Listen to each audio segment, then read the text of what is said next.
ranks of career U.S. diplomats thinned under Tillerson union.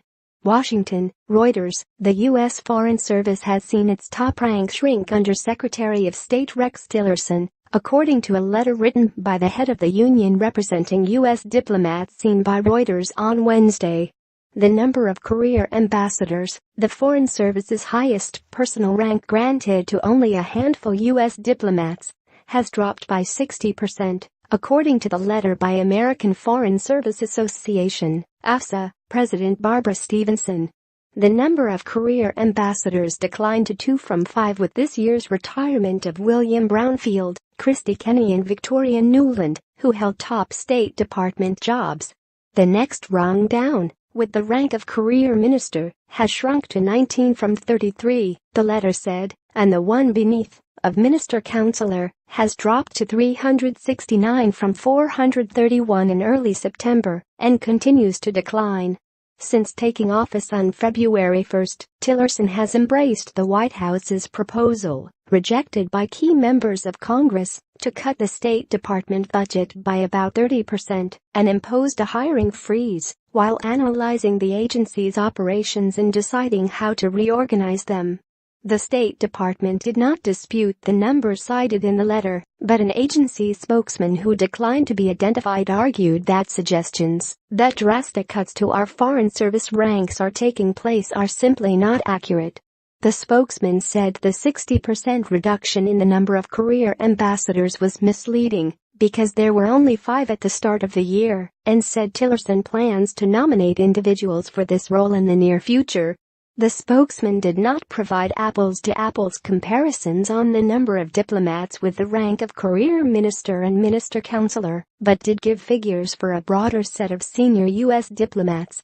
As of October 31, 2017, the senior Foreign Service is comprised of 976 diplomats, with 63 waiting for Congress to attest their promotion into the senior ranks, he said.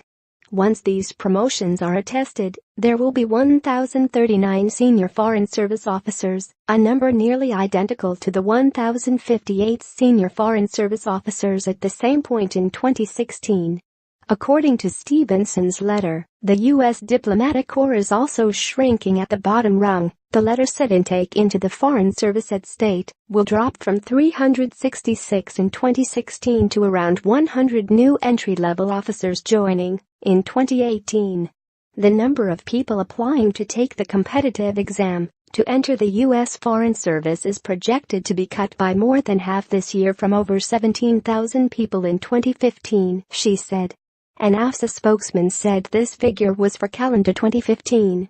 The State Department spokesman said 9,519 took the exam in fiscal 2017, which ended on September 30, down from 11,886 in fiscal 2016 and fiscal 14,480 in 2015. This trend corresponds with an improving economy, and similar trends have been observed in the past, he said. In her letter, Stevenson noted congressional support for State Department funding and argued that Tillerson was weakening the U.S. Foreign Service. Given this clear congressional intent, we have to ask, why such a focus on slashing staffing at State? Why such a focus on decapitating leadership? How do these actions serve the stated agenda of making the State Department stronger, she wrote.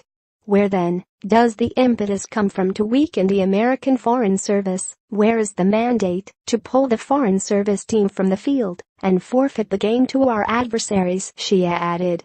While not directly addressing these questions, the State Department spokesman said the goal of the redesign has always been to find new ways to best leverage our team's brains, ingenuity, and commitment to serving our nation's interests. Reporting by Arshad Mohammed. Editing by James Dalglish.